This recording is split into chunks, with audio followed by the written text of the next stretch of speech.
Here we go, traders. We have the answer. We talked about it on the channel. The $500 puts on the triple Qs. Possibly.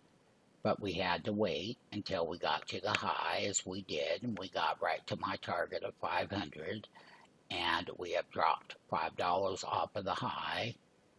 So the $500 puts that we talked about, the low was 367 to 670. Buddy, that's a huge gain right now on 3,200 contract volume on the 500 puts.